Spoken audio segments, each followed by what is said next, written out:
Hello students, welcome back this channel Mathema academy. जैसे कि आपको पता है कि आपका 12th का एग्जाम ऑलरेडी फिनिश हो चुका है, तो हम लोग फिर से वापस अपने ट्रैक पर आ जाते हैं। वापस अपने ट्रैक मतलब अभी तो आपका खत्म हो गया है, लेकिन जो जूनियर्स है उनके वापस स्टार्ट से उनको ट्रैक पर लाना जरूरी है, क्योंकि उनकी भी स्टडी कभी ना कभी उनका भी एग्जाम होने वाला है। तो हम लोग वहां पे जितना भी अभी तक हुआ था, एक चीज आपको याद होगा कि मैं एवरी क्वेश्चन कर रहा हूं ताकि ये आपको पता हो सके कि आने वाला जो एग्जाम में क्वेश्चंस है उसमें हो सकता है कि आपका सिलेबस रिड्यूस भी हो सकता है या पूरा ओवरऑल सिलेबस भी हो सकता है। इसीलिए मैं एवरी क्वेश्चन पढ़ रहा हूं ताकि आने वाले फ्यूचर में जो स्टूडेंट्स एग्जाम देने वाले हैं उनके लिए प्रॉब्लम क्रिएट ना हो। तो हम लोग फिर से वही चैप्टर से स्टार्ट करेंगे जहां पे हम लोग ने खत्म किया था एग्जाम से पहले।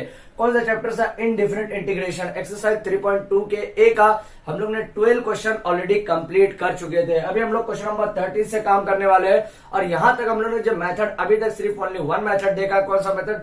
By the substitution method. यही मेथड अभी तक हम लोग ने देखा हुआ है। लेकिन क्वेश्चन नंबर 13 स्टार्ट करने से पहले हम लोग ये इसके अंदर कौन कौन से फॉर्मूले यूज होने वाले हैं वो हम लोग फिर से रिवाइज कर लेते हैं, ताकि हमारा जो भूल गए हम लोग ने फॉर्मूले को वो फिर से हम लोग यहाँ से देख सके। ठीक है, तो यहाँ पे देखिए क्वेश्चन नंबर 13 क्या दिया हुआ है? √10 of x divided by sine x into cos x।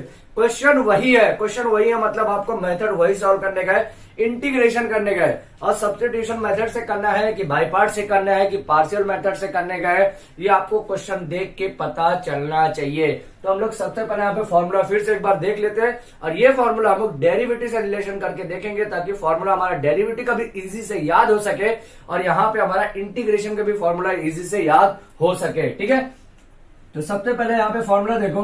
Derivative का यहाँ पे फॉर्मूला हम लोग ने देखा था, d by d x raise to n अगर रहा तो उसको हम लोग क्या लिखते हैं? N into x n minus one. ये फॉर्मूला हम लोग लिखते हैं। अब इंटीग्रेशन का सेम यही प्रोसेस आया, एक्स रेस टू एन अगर आया है तो यहाँ पे हम लोग क्या लिखते हैं? यहाँ पे विद रिस्पेक्ट टू डीएक्स लिखते हैं। याद रखो, इसके इज इक्वल टू अगर यहाँ पे आया तो क्या करेंगे? X raise to n plus x raise to n plus one divided by n plus one. जो पावर में आपका आएगा वही डिवाइड में भी आने वाला है, और प्लस सी साथ में लिखेंगे। प्लस सी लिखने का रीजन ये है कि ये जो आंसर जो सॉल्यूशन है अभी तक पूरी तरह से कंप्लीट नहीं हुआ, इसके आगे भी कुछ हो सकता है। ठीक है, उसके बाद यहाँ पे क्या हम लोग ने देखा था कि डेरिवेटिव में जब भी x आता है तो x का डेरिवेटिव ऑलवेज क्या होता है? 1 होता है। लेकिन इंटीग्रेशन के अंदर अगर 1 है, 1 अगर इसका विद रिस्पेक्ट टू x के फॉर्म में कर रहे हैं मतलब 1 है, तो जिसके रिस्पेक्ट में कर रहे हैं वो फंक्शन के साथ ऐड हो जाता है और प्लस सी हो जाता है। ये याद रखें, इंटीग्रेशन में हम लोग ने ये ऑलरेडी कर लिया है। ठीक है, अभी नेक्स्ट स्टेप क्या है यहाँ पे कि डेरिवेटिव अगर हम लोग कर रहे हैं किसका? साइन एक्स का।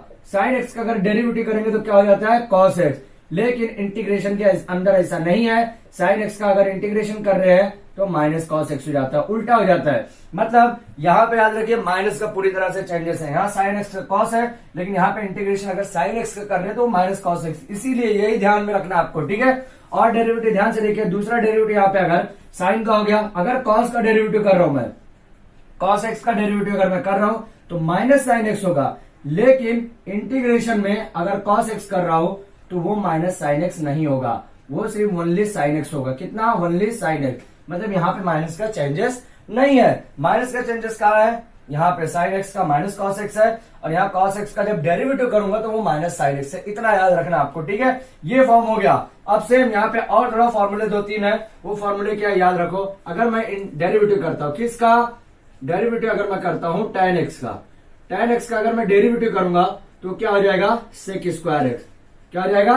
sec स्क्वायर एक्स हो जाएगा। लेकिन सेम इसका अगर मैं इंटीग्रेशन करता हूँ, इंटीग्रेशन अगर sec स्क्वायर एक्स का करता हूं तो उसका कितना हो जाएगा? क्या हो जाएगा?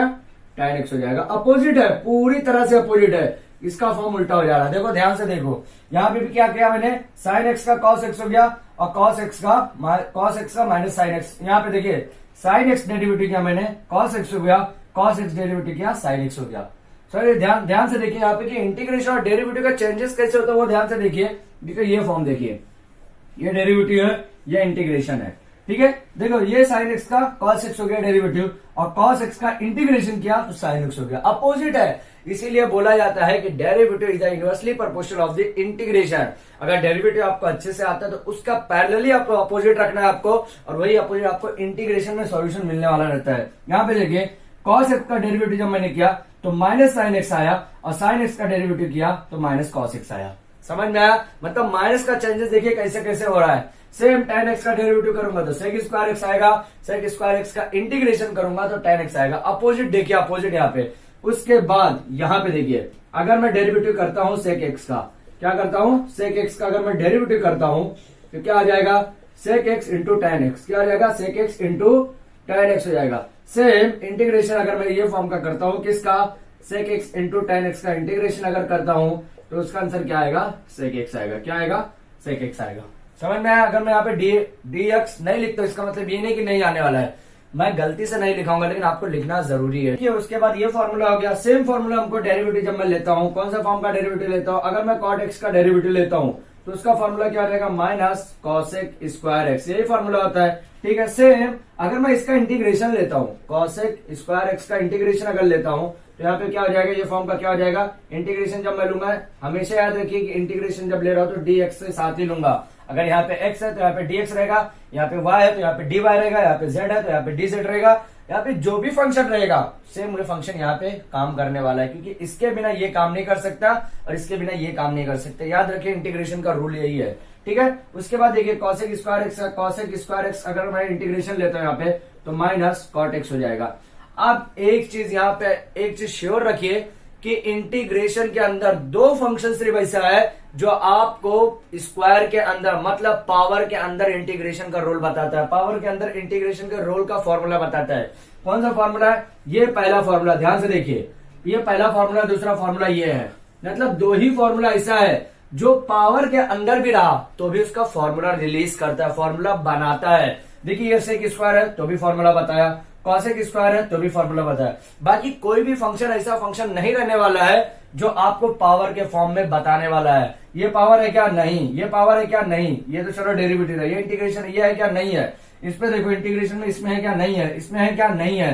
इसके अंदर है क्या, नहीं है। मतलब यहाँ पे आपको पता चलना चाहिए कि जितना भी फंक्शन है वो फंक्शन के अंदर आपको सिर्फ ये दो फंक्शन का इंटीग्रेशन के अंदर अगर पावर आता है तो यही दो फंक्शन को आपको आंसर देता है फॉर्मूले के अंदर। अदरवाइज और कोई भी फंक्शन, कोई भी फॉर्मूला ऐसा नहीं है जो आपको पावर के साथ रिलीज करता है। ये चीज ध्यान में रखिए, क्योंकि जब भी आपका क्वेश्चन आता है तो आप कंफ्यूज जाते हैं कि आपको कौन सा पावर का आपका फॉर्मूला बनाता है, कौन सा नहीं बनाता है। इसलिए ये दो हमेशा रट लीजिए, लगे तो रट लीजिए ताकि आपको समझ में आए कि भाई यही दो फंक्शन है जो स्क्वायर के साथ भी फॉर्मूला को रिलीज करता है, फॉर्मूला बनाता है। समझ में आया। अभी देखिए आगे का फंक्शन क्या है, यहाँ पे tan x का डेरिवेटिव भी हो गया, sec स्क्वायर हो गया, sec स्क्वायर का इंटीग्रेशन हो गया। अब मान लीजिए sec x का डेरिवेटिव भी हो गया। अब यहाँ पे मैं डेरिवेटिव अगर लू, यहाँ पे डेरिवेटिव ऑफ sec x का डेरिवेटिव हुआ क्या, हाँ हो गया है। तो अगर मैं यहाँ पे इंटीग्रेशन लेता हूं tan x का इंटीग्रेशन लेता हूं, tan x का इंटीग्रेशन लेता हूं तो क्या आ जाएगा, log of mod of sec x, log of mod of sec x। यही एक इंटीग्रेशन ऐसा है जो आपको log के फंक्शन में भी बताता है। दो इंटीग्रेशन ऐसा है जो log के फॉर्म में भी बताएगा। पहला इंटीग्रेशन क्या हो गया, integration of tan x dx is equal to log of sec x। दूसरा यहाँ पे फंक्शन, यहाँ पे ध्यान दीजिए, दूसरा फंक्शन जो यहाँ पे इंटीग्रेशन ऑफ, सेकंड क्या है यहाँ पे देखिए, यहाँ पे tan x का इंटीग्रेशन हो गया, cot x अगर मैं यहाँ पे लाता हूँ cot x dx तो यहाँ पे क्या हो गया, log ऑफ sin x। क्या हो गया, log ऑफ sin x। अब ये दो फंक्शन तो आपको इजी में याद होना चाहिए, लेकिन तीसरा भी यहाँ पे कुछ है। तीसरा क्या है, इंटीग्रेशन ऑफ sec x अगर मैं करता हूँ, sec x का इंटीग्रेशन हम लोग ने देखा क्या, कहीं नहीं देखा। sec स्क्वायर का देखे लेकिन sec x का नहीं देखे, sec x का डेरिवेटिव देखे, sec x का इंटीग्रेशन हम लोग ने नहीं देखा। तो यहाँ पे भी log का फंक्शन आ जाता है, sec x plus tan x। ये तीन फंक्शन आपको याद रखना है मॉड में log के साथ। मतलब दो फंक्शन आपको ऐसा दिखा फॉर्मूले के अंदर जो स्क्वायर का फॉर्म है, तीन फंक्शन आपको ऐसा दिखा जो आपको log का फॉर्म के साथ बताएगा। तो ये याद रखिए, छोटी छोटी टर्म आपको याद रखना पड़ेगा। अगर ये याद रखेंगे तो बहुत इजी से क्वेश्चन सॉल्व होने वाला है। तो चलिए फटाफट से इसका स्क्रीनशॉट ले लीजिए। 2 से 3 फॉर्मूले और है जो आपको ऐड होगा, वो क्वेश्चन के साथ हम लोग करेंगे। अगर वो क्वेश्चन के साथ आता है तो हम लोग वो क्वेश्चन के साथ भी देखेंगे। तो फटाफट से इसका स्क्रीनशॉट ले लीजिए ताकि आज का हम लोग पहले क्वेश्चन की तरफ फॉरवर्ड हो सके। क्वेश्चन नंबर 13, हमारा क्वेश्चन नंबर जो 13 है वो आज का क्वेश्चन फर्स्ट है। क्वेश्चन नंबर फर्स्ट जो आपको याद होगा कि हमेशा हम लोग कंसीडर करते हैं कि let I is equal to जो भी क्वेश्चन आपका दिया हुआ, पहला क्वेश्चन यहाँ पे आपका क्या दिया हुआ, जो क्वेश्चन नंबर 13 है, root of tan x divided by sin x into cos x। तो इसको हम लोग कंसीडर करते हैं कि let I is equal to root of tan x divided by sin x into cos x। अब ये करने के बाद, ये तो एवरी क्वेश्चन के अंदर आपको करना ही है, लेकिन क्वेश्चन करने के बाद आपको देखना है कि क्या मैं अगर पुटअप करता हूं तो मेरा आंसर आता है क्या। अब ध्यान से देखिए, रूट ऑफ tan x का कहीं पे भी आपके पास फॉर्मूला है क्या, नहीं है। tan x का फॉर्मूला है, लेकिन वो कंसीडर अलग है कि आपको एक फंक्शन के साथ अलग होना जरूरी है। sin x का फॉर्मूला है, sin x को अगर मैं सब्स्टिट्यूट करता हूं तो sin x का तो cos x हो जाएगा, लेकिन tan x कहां पे जाएगा। अगर tan x को मैं दो पार्ट में डिवाइड करता हूं, sin x upon cos x, तो भी हो जाएगा, लेकिन ये फॉर्मूला कहां जाएगा। तो ये सब चीजें आपको दिमाग में पैरामीटर्स कलेक्शन करने का है और सोचने का है कि एक चीज को ऐसा मैं पुटअप करूं ताकि मेरा फॉर्मूला यहाँ पे चेंज हो जाए। अब ध्यान से देखिए, मैं यहाँ पे अगर मैं कर लेता हूं, क्या करता हूं कि डिवाइडिंग बाय, यहाँ पे डिवाइडिंग ऐसा अगर मैं लिखता हूं, यहाँ पे क्या लिखता हूं, dividing by cos square x in numerator and denominator, in numerator and denominator, n for numerator and d for denominator लिखता हूं। मतलब नॉमिनेटर के अंदर भी cos स्क्वायर एक्स से डिवाइड करो और डिनोमिनेटर के अंदर भी अगर cos स्क्वायर एक्स से डिवाइड करो तो क्या होगा। ध्यान से देखिए, i is equal to root of tan x divided by cos square x, यही होगा। ओके, डिवाइडेड बाय, अगर डिवाइडेड बाय, अब यहाँ पे क्या कर रहा हूं, sin x into cos x divided by cos square x, यही फंक्शन होगा। ये सोचना पड़ेगा आपको, तभी ये क्वेश्चन जब आप कैसे ये चीज करेंगे। मेरे को पता कैसे चला कि cos स्क्वायर एक्स से ही करने का है, मैं cos एक्स से भी कर सकता था। आप लोग सोचेंगे सर यहाँ पे tan एक्स से भी तो कर सकते थे, sin एक्स से भी कर सकते थे। अगर लेकिन देखिए, जब भी करेंगे तो आप करके एक बार देखेंगे, आपको रफ वर्क के लिए यूज करने के लिए दिया जाता है, आप करके देखेंगे आपका फॉर्मूला मैच हो रहा है कि नहीं। करने को कर सकते हैं, लेकिन जो सब्स्टिट्यूशन मेथड जब भी पुटअप करेंगे तो वहां पे आपको फॉर्मूला बनना चाहिए, तभी आपको फॉर्मूला पुटअप करने का है। समझ में आया। अब देखिए यहाँ पे क्या हो गया, एक cos x कैंसिल हो गया, क्या बचा यहाँ पे, only sin x divide by cos x बचा। अब sin x divide by cos x जब बचा तो उसको क्या बोलेंगे, tan x। अब देखिए बचेगा क्या, यहाँ पे cos स्क्वायर x है, यहाँ पे cos स्क्वायर x देखिए 1 अपॉन cos स्क्वायर लिखिए या 1 अपॉन cos x लिखिए, दोनों का फॉर्म यहाँ पे क्या होगा, sec x या sec स्क्वायर x हो जाएगा। उल्टा जब अपोजिट करेंगे इसका, मतलब 1 upon cos square x is equal to होगा sec square x, 1 upon cos x is equal to होगा sec x। तो आपको करना क्या, देखिए यहाँ पे i इज इक्वल टू, यहाँ पे ध्यान से देखिए, i is equal to root of tan x, जैसे था वैसे लिख दिया मैंने यहाँ पे। ध्यान से देखिए, इंटू क्यों लिखा, क्योंकि 1 अपॉन cos स्क्वायर एक्स है, तो ये क्या हो जाएगा, sec स्क्वायर एक्स हो जाएगा। क्या हो जाएगा, sec स्क्वायर एक्स हो जाएगा, डिवाइडेड बाय यहाँ पे sin x divided by cos x बचा, ये क्या बचेगा, tan x हो जाएगा। क्या हो जाएगा, tan x हो जाएगा। अब याद कीजिए जरा, मैं एक यहाँ पे फॉर्मूला याद किया था। क्या याद किया था, देखिए यहाँ पे एक चीज क्या याद किया था हम लोग, 2 is equal to root 2 into root 2 लिख सकते हैं कि नहीं लिख सकते हैं, लिख सकते हैं। कैसे लिख सकते हैं, ध्यान से देखो कैसे लिख सकते हैं। 2 is equal to root 2 into root 2 है, डेट इज कॉल्ड रूट 4, और रूट 4 इज इक्वल टू क्या लिख सकते हैं, 2 लिख सकते हैं हम लोग। समझ में आया। तो 2 की जगह रूट 2 इंटू रूट 2 लिखो या फिर 2 लिखो, बोथ आर सेम। तो यहाँ पे tan x जो लिखा हुआ है, तो tan x की जगह में क्या लिख सकते हो, ध्यान से देखिए, ऊपर का टर्म नोमिनेटर का जैसे ही हो वैसे लिखिए, into sec square x divided by, यहाँ पे क्या लिख लिया मैंने, root tan x into root tan x। अब ये मेरे को करने की क्यों जरूरत पड़ी, क्योंकि ऊपर रूट tan x ऑलरेडी लिखा हुआ है, उसको यहाँ पे मेरे को कट करने का है। समझ में आया। तो यहाँ पे रूट tan x कैंसिल हो गया। समझ में। अब क्या नीचे पार्ट बचा, वन ने रूट tan x बचा। तो अब यहाँ पे मैं क्या कर सकता हूँ, i इज इक्वल टू क्या कर सकता हूँ, sec square x divided by root of tan x। समझ में आया यहाँ पे। अब यहाँ पे स्टेप अपना मैन स्टेप काम किया, क्या करेगा स्टेप, देखो ध्यान से, यहाँ पे अपना हो गया है।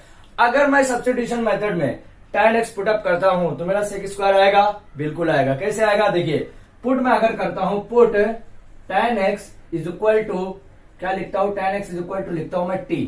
समझ में आया। इसका डेरिवेटिव करूंगा, सब्स्टिट्यूशन मेथड का रूल यही है कि आपको डेरिवेटिव करना है। डेरिवेटिव क्या करूंगा मैं, यहाँ पे डिफरेंशिएट करते हैं विथ रिस्पेक्ट टू x है। x क्यों करेंगे, क्योंकि यहाँ पे x है इसलिए x करेंगे। समझ में आया। अब क्या करेंगे, tan x का डेरिवेटिव क्या आ जाएगा, sec स्क्वायर एक्स। क्या आ जाएगा, sec square x is equal to t का डेरिवेटिव क्या आ जाएगा, dt बाय dx। समझ में आया यहाँ पे।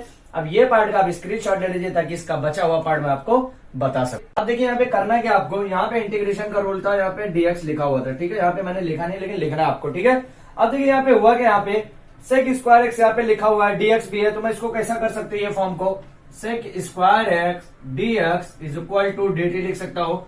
आप ध्यान से देखिए, ये वाले पार्ट में sec स्क्वायर एक्स dx की जगह में क्या लिख सकता हूँ, dt लिख सकता हूँ। और tan x जहां पे लिखा हो वहां पे क्या लिख सकते हो, यहाँ पे tan x से जगह क्या लिख सकते हो, t लिख सकते हो। तो आप करना क्या आपको, I is equal to integration of, ठीक है, यहाँ पे sec square x into d x की जगह मैं क्या लिख सकता हूँ, यहाँ पे dt लिख सकता हूँ, क्या लिख सकता हूँ, dt divided by root of क्या हो गया, t हो गया।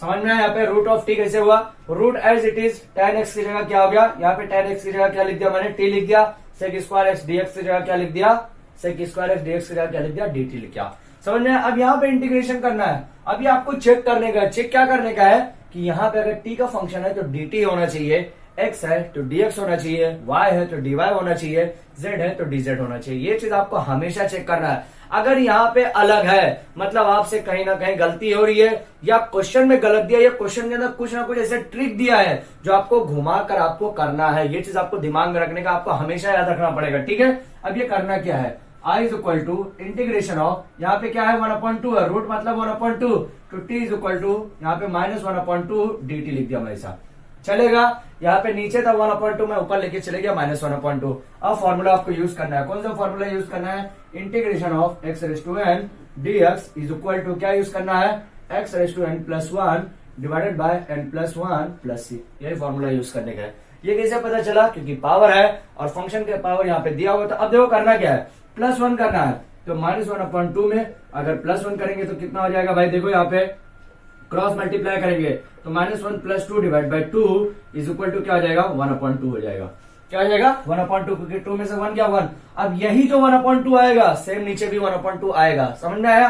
तो आपको करना क्या, यहाँ पे I is equal to t⁻² divided by 1/2, समझ में आया, t⁻² डिवाइड बाय 1/2 करने का है। अब 1/2 करने का तो यहाँ पे देखिए फंक्शन क्या बचा है, यहाँ पे 2 जो है ऊपर चलेगा, तो यहाँ पे मैं इसे कैसे लिख सकता हूँ, नेक्स्ट स्टेप में I इज इक्वल टू क्या लिख सकता हूँ, 2 रूट ऑफ t लिख सकता हूँ। रूट ऑफ t क्यों लिखूंगा, क्योंकि 1/2 है, तो हमारा फाइनल आंसर जो बन जाएगा I is equal to 2 root of, अब t की जगह मेरे को रिप्लेस करना पड़ेगा, जो मैं पुटअप किया था t की जगह क्या लिखा था tan x, तो यहाँ 2 root of tan x plus c, that is your final answer. यह हमारा पहला आंसर मिल गया है क्वेश्चन नंबर 13 का, और आज के क्वेश्चन का फर्स्ट जो हमारा पहला आंसर मिल गया। पहला आंसर क्या है, I is equal to 2 root of tan x plus c। तो आप इसका स्क्रीनशॉट ले लीजिए ताकि मैं नेक्स्ट क्वेश्चन की तरफ फॉरवर्ड कर सकूं।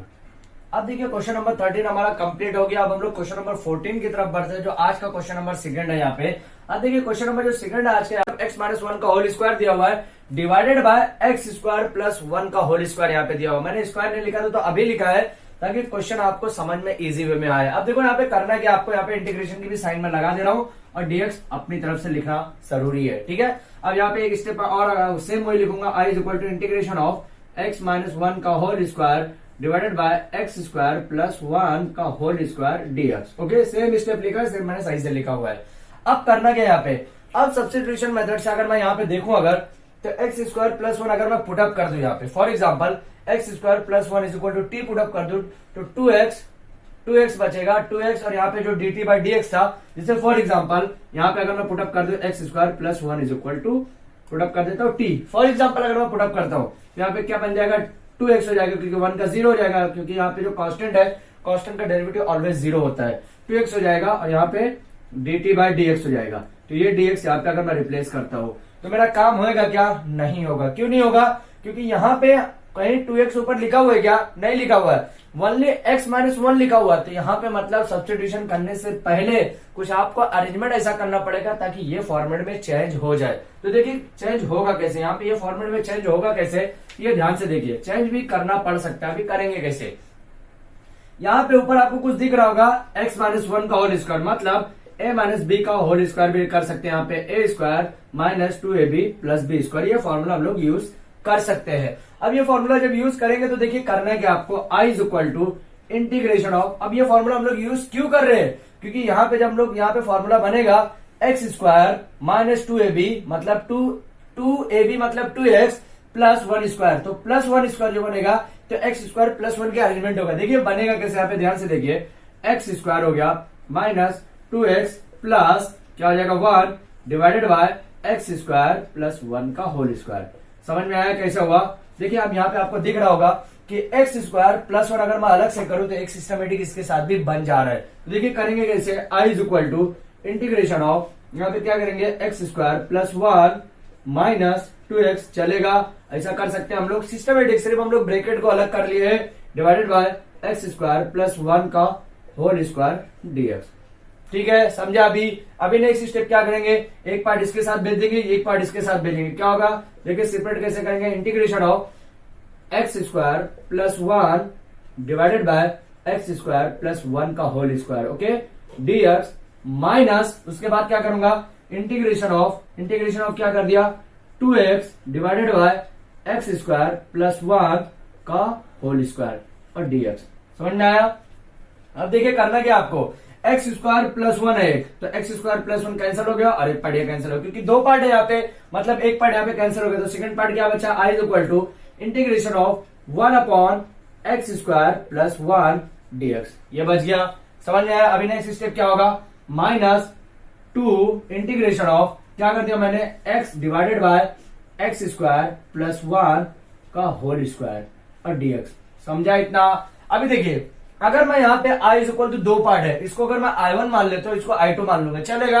अगर नहीं मानने तो डायरेक्ट भी हम लोग कर सकते हैं, लेकिन डायरेक्ट करने में प्रॉब्लम क्या रहता है मालूम है, एक यहाँ पे अगर यूजेबल नहीं है, मतलब एक को आपको सिस्टम में साथ में लेकर चलने का है और एक को यूज करना है, तो ये कंटिन्यू होता नहीं, गलती हो जाती है। इसलिए प्रॉब्लम ये होता है कि आप बहुत सारे बुक्स के अंदर आपने देखा होगा कि कोई जब दो पार्ट्स अलग आता है तो एक को i1 मानते हैं, एक को i2 मानते हैं। अगर तीन पार्ट्स आया तो i1 i2 i3, लेकिन ये क्यों किया जाता है, क्योंकि एक को कांस्टेंट रखा जाता है, एक को सेम आपको साथ में पैरेलली लेके चलना रहता है और दूसरे के अंदर फंक्शन को चेंज करना पड़ता है, इसलिए ऐसा किया जाता है। अगर आप साथ में लेकर चलना है तो कर सकते हैं, ऐसा नहीं कि i1 i2 i3 रखना जरूरी है, मस्ट है, मैंडेटरी, ऐसा जरूरी नहीं है। अगर आपको रखना है तो भी रख सकते हैं, नहीं रखना है तो भी कर सकते हैं यहाँ पे। तो हम लोग यहाँ पे साथ साथ में लेके चलेंगे ताकि हमको पता हो सके कि हमको क्या करने का है।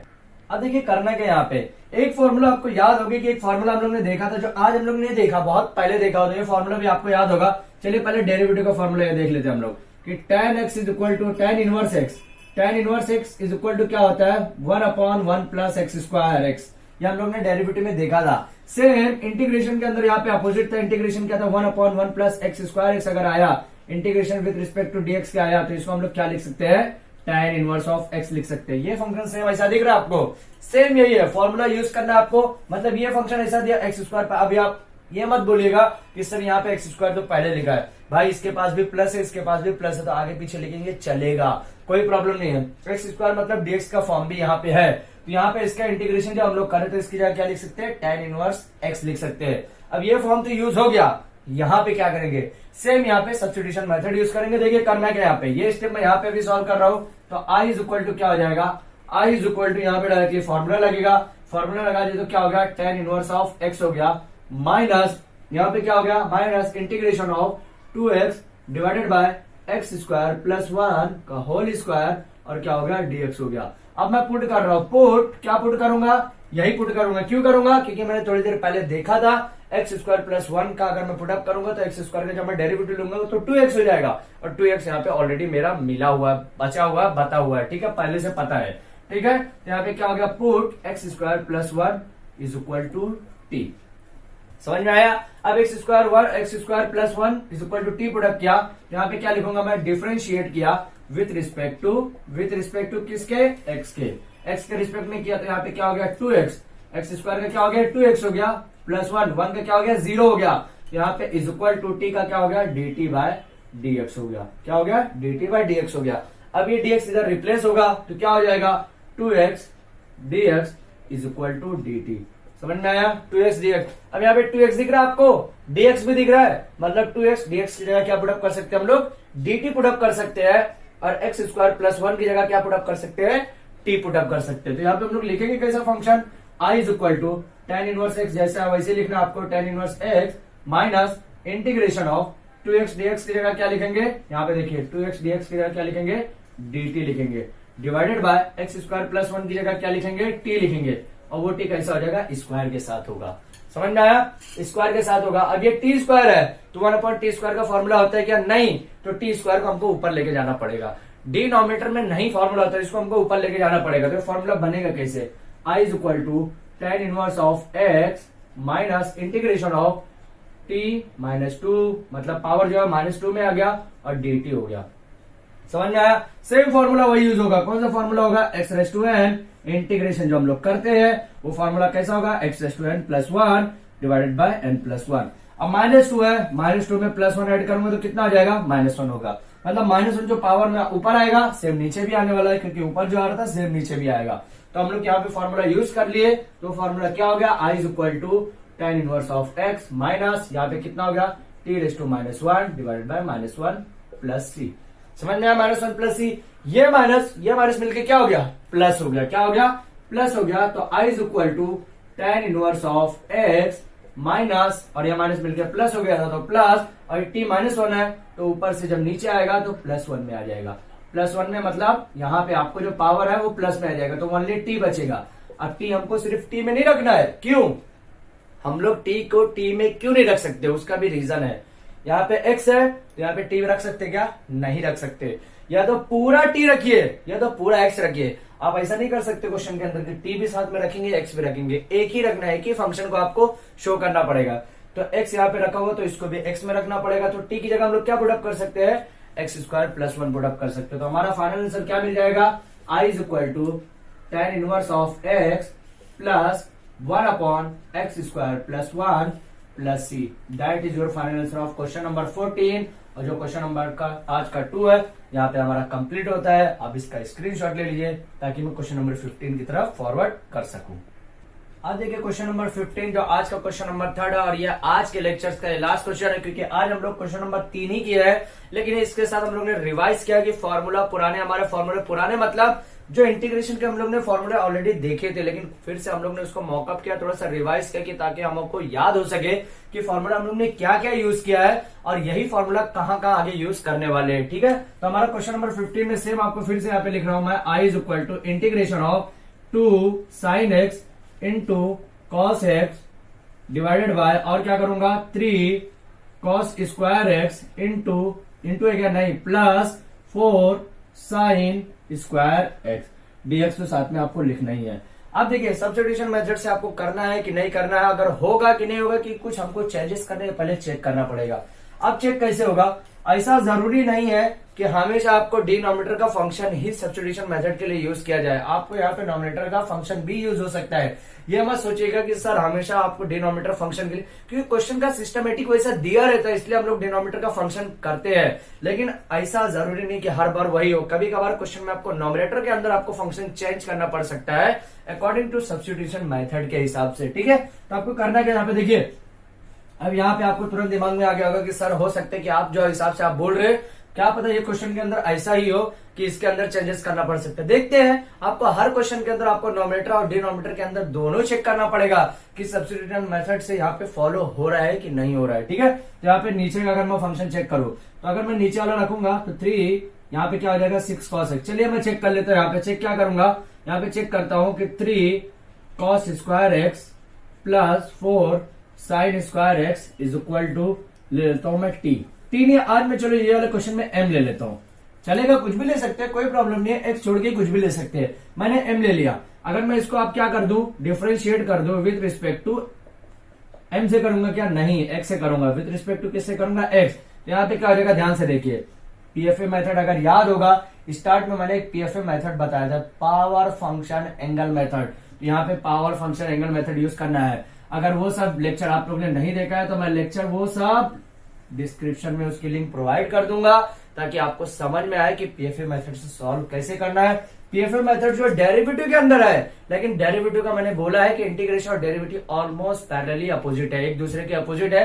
तो डेरिवेटिव आएगा तो ही इंटीग्रेशन आएगा, ये जरूरी है, मस्ट है। बहुत सारे स्टूडेंट्स को मैंने देखा है कि सर मेरे को इंटीग्रेशन आता है लेकिन डेरिवेटिव नहीं आता, कैसे आता है उनको, मेरे को आज तक ये कॉन्सेप्ट समझ में नहीं आया। लेकिन जिसका डेरिवेटिव अगर अच्छे से आता है उसको इंटीग्रेशन सॉल्व करने में प्रॉब्लम नहीं आना चाहिए, क्योंकि वही कॉन्सेप्ट है, उसका थोड़ा सा अपोजिट है, सिर्फ इतना याद रखने का। ठीक है, अब देखिए पीएफए मेथड के हिसाब से यहाँ पे सॉल्व करेंगे। तो यहाँ पे पीएफए मेथड के हिसाब से पावर, इसके अंदर क्या है, पावर 2 है, तो 2 का हम लोग पहले निकालेंगे, तो 6 cos x हो जाएगा।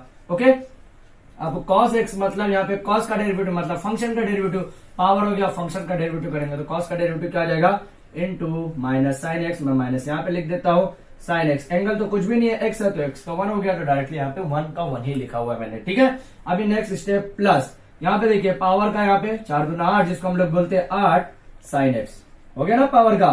क्योंकि 2 का डेरिवेटिव किया तो यहाँ पे जो पावर का डेरिवेटिव करूंगा तो 4 दूना 8 हो गया, साइन एक्स जैसा था वैसे ही लिखा। ठीक है, अब साइन एक्स का डेरिवेटिव करूंगा तो क्या हो जाएगा, cos x is equal to, और क्या हो गया, एम का डेरिवेटिव क्या करूंगा, डीएम बाय डीएक्स। चलेगा, कोई प्रॉब्लम नहीं है। अब देखिए sine x cos x same है, sine x cos x same है, यहाँ पे सिर्फ आपको नंबर चेंजेस मिलेंगे। तो यहाँ पे सेम है तो ये 8 फंक्शन है, ये 6 है, तो 8 में से 6 जाएगा तो कितना बचेगा भाई, 2 sine x into cos x बचेगा ओनली, और ये डीएम बाई डीएक्स है तो इसको मैं फंक्शन को ऐसा लिख सकता हूँ, dx is equal to dm भी लिख सकता हूँ। समझ में आया? अब देखिए 2 sine x into cos x dx है, यहाँ पे देखिए 2 sine x into cos x dx है, तो उसकी जगह क्या लिख सकता हूँ, डीएम लिख सकता हूँ, और ये पूरा फंक्शन की जगह क्या लिख सकता हूँ, एम लिख सकता हूँ। तो ये स्टेप देखिए कैसा कर सकते हैं, I is equal to integration of, ये पूरे फंक्शन की जगह क्या लिख सकते हैं हम लोग, डीएम लिख सकते हैं। क्या लिख सकते हैं, डीएम डिवाइडेड बाय, ये पूरे फंक्शन की जगह क्या लिख सकते हैं, एम लिख सकते हैं। देखिए यहाँ पे क्या लिख सकते हैं, एम लिख सकते हैं। ये पूरा फंक्शन एम हो गया, क्या हो गया, 1/m। अब याद कीजिए 1/m की यहाँ पे जब बात हो रही है तो एक फॉर्मूला आपको याद होगा। क्या फॉर्मूला याद होगा कि डेरिवेटिव हम लोग किसका कर रहे थे, log x का। log x का डेरिवेटिव कर रहे थे तो क्या हो रहा था, 1/x हो रहा था, बरोबर। log x का डेरिवेटिव जब कर रहे थे तो 1/x हो रहा था, लेकिन इंटीग्रेशन ऑफ 1/x जब कर रहे थे तो यहाँ पे क्या हो रहा था, log x हो जा रहा था। अपोजिट एक दूसरे का, बार बार बोल रहा हूँ कि डेरिवेटिव इंटीग्रेशन एक दूसरे के पैरेलली अपोजिट है, पूरी तरह से अपोजिट है। तो log x का डेरिवेटिव किया तो 1/x हो गया, 1/x का इंटीग्रेशन किया तो क्या हो गया, log x। सेम यहाँ पे फंक्शन। अब आप लोग सोच रहे होंगे सर इससे पहले वाले क्वेश्चन में भी तो ऐसे ही था, तो वो क्यों नहीं किया। अगर वो क्वेश्चन आप लोग ने ध्यान से देखा होगा तो उसके अंदर कुछ ऐसा फंक्शन के अंदर पावर में था। याद कीजिए जरा, वो क्वेश्चन थोड़ा सा रिवाइंड कीजिए और देखिए वो क्वेश्चन के अंदर आपको पावर में मिलेगा। अब पावर जब फंक्शन आता है तो ये लॉग का जो फॉर्म है ना, ये पूरी तरह से चेंज हो जाता है। वो लॉग का फॉर्मूला यूज कर ही नहीं सकते, सिंगल फॉर्म है तो ये आप लॉग का फॉर्म यूज कर सकते हैं। अदरवाइज अगर पावर में है तो उसको ऊपर लेके जाना पड़ेगा और x⁴n का फॉर्म आपको बताना पड़ेगा, मस्ट है, मैंडेटरी है। ठीक है, यहाँ पे देखिए अभी 1/m है तो इसका इंटीग्रेशन जब मैं करूंगा, अब इसका बचा हुआ पार्ट मैं इधर लिखता हूँ। ठीक है, इंटीग्रेशन जब मैं कर रहा हूं तो यहाँ पे क्या हो गया, m प्लस c डायरेक्टली हो गया 1/m मतलब 1/x log x, sorry m नहीं आएगा, सिर्फ log m आ जाएगा। क्या आ जाएगा, log m प्लस c। ठीक है, अब ये m जो है m ऐसे रहेगा क्या, नहीं, m का जो पूरा टोटली पार्ट है वहां पर रिप्लेस करना पड़ेगा आपको। तो क्या लिख सकता हूं मैं, i is equal to log of, अब m जो फंक्शन है ये पूरा फंक्शन है तो मैं इसको ब्रैकेट में लिखूंगा। ब्रैकेट के अंदर क्या लिखूंगा, 3 cos square x plus 4 sine square x plus c. ये हमारा फाइनल आंसर हो गया। देखिए क्वेश्चन बहुत इजी रहता है, थोड़ा सा लॉजिकल क्वेश्चन है। इंटीग्रेशन डेरिवेटिव के लोग इसीलिए डरते हैं क्योंकि क्वेश्चन थोड़ा सा हार्ड दिखता है, लेकिन उसका आंसर बहुत इजी, स्टेप में 2 से 3 स्टेप में ही आंसर आ सकता था। लेकिन ये बताना जरूरी था कि क्वेश्चन को फॉरवर्ड कैसे किया जाता है। आपको मैं डायरेक्टली इसका आंसर भी बता सकता था, लेकिन वो सीटी के लिए और JEE के लिए काम है। लेकिन अगर एग्जाम के अंदर करना आपको तो ये स्टेप फॉलो करना आपको मैंडेटरी है, कंपलसरी है, करना ही पड़ेगा। अब देखिए ये जो 3 क्वेश्चन है, आज के तीनों क्वेश्चन बहुत इंपॉर्टेंट है क्योंकि सब्स्टिट्यूशन मेथड से जितने भी क्वेश्चन है, मैक्सिमम क्वेश्चन एग्जाम के अंदर आपको सब्स्टिट्यूशन मेथड से पूछे जाते हैं, लेकिन समझ में आता ही नहीं है कि ये क्वेश्चन सब्स्टिट्यूशन मेथड से या बाय पार्ट्स से या पार्शियल फ्रैक्शन से है। तो आपको तीनों मेथड से आपको इजी वे में, अगर जो हम लोग बाय पार्ट्स मेथड से करेंगे, पार्शियल मेथड से करेंगे तो आपको अच्छे से समझ में आ जाएगा कि भाई सब्स्टिट्यूशन मेथड को पहचानने का तरीका क्या है, बाय पार्ट्स वाले मेथड को पहचानने का तरीका क्या है, पार्शियल मेथड को पहचानने का तरीका क्या है। तो इनडिफिनिट इंटीग्रेशन का आज का हमारा ये क्वेश्चन नंबर जो 3 तक का कंप्लीट है, जो क्वेश्चन नंबर 15 है वो कंप्लीट हो चुका। अभी भी हमारा क्वेश्चन नंबर 1 के अंदर कुछ क्वेश्चन बचे हुए हैं जो हम लोग नेक्स्ट लेक्चर में देखने वाले हैं। तो हम लोग ये कंटिन्यू करेंगे, ये कंटिन्यू कब तक करेंगे, जब तक हमारा इनडिफिनिट इंटीग्रेशन अच्छी तरह से कंप्लीट ना हो जाए, और कोशिश करेंगे कि हमारा चैप्टर्स जल्द से जल्द खत्म हो जाए ताकि हम लोग आने वाले चैप्टर की तरफ फॉरवर्ड कर सके। ठीक है, तो जो स्टूडेंट ने अभी तक हमारे चैनल को सब्सक्राइब नहीं किया है तो प्लीज अब चैनल को सब्सक्राइब कर लो ताकि आपको डेरिवेटिव और इंटीग्रेशन जैसे चैप्टर को कैसे और कहां पे और किस तरह से आपको पढ़ने का है ये आपको पता हो सके।